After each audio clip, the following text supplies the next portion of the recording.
காசா மீது இஸ்ரேல் தாக்குதல் தொடரும் வேளையில் 2023 அக்டோபர் 7 ஹமாஸ் அமைப்பினர் தாக்கிய இஸ்ரேலிய பகுதிகளில் நிலை எப்படி இருக்கிறது என்பது குறித்து எமது அரசியல் பிரிவு ஆசிரியர் ஹரிஹரன் வழங்கும் தகவல்களை பார்க்கலாம்.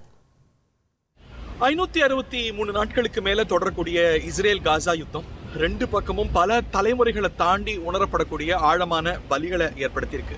காசால பல்லாயிரக்கணக்கானோர் கொல்லப்பட்டிருக்கிறாங்க. இன்னமும் கூட இந்த தாக்குதல் தொடர்கிறது. ஆனால் இந்த யுத்தம் தொடங்கியது அக்டோபர் 7ஆம் தேதி 2023 இஸ்ரேலுடைய தென்னக கிராமங்கள்ல. அங்க ஒரு கிபுட்ஸிம் அப்படின்னு சொல்லக்கூடிய மக்கள் வாழ்ந்த வாழ்விடம் ஒன்றுக்கு போனோம். கிபுட்ஸ் நிரோஸ் அப்படிங்கிற பகுதி. அங்க வாழ்விடங்கள்னு சொல்ல முடியாத அளவுக்கு உருக்குலைந்து எரிந்து சாம்பலாகி புல்லட்டுகள் தொலைக்கப்பட்டு காட்சியளிக்கிறது. அங்க மக்கள் பயன்படுத்திய பொருட்கள் எல்லாம் கீழே சிதைந்திருக்கக்கூடிய காட்சி இந்த போருடைய உக்கிரத்தை நமக்கு காட்டுது.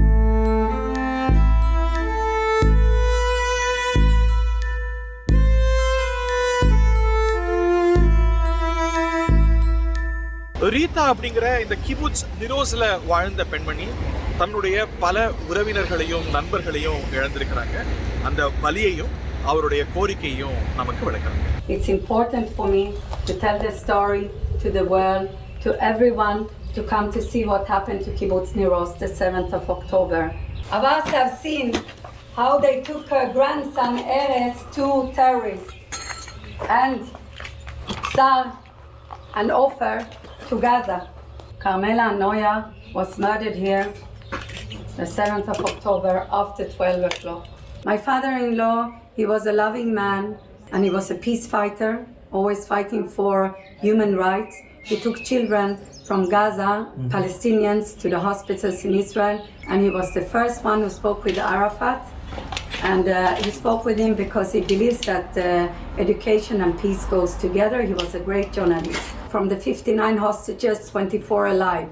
They need to be back home now so that not even one of these 24 should be back home in a coffin. Even at the cost of stopping the war right now, without achieving the war aims that the government has set? Yes.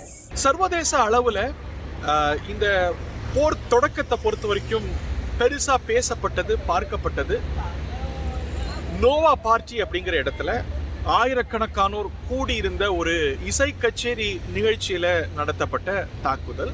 அது இன்று நினைவிடமாக இருக்கு.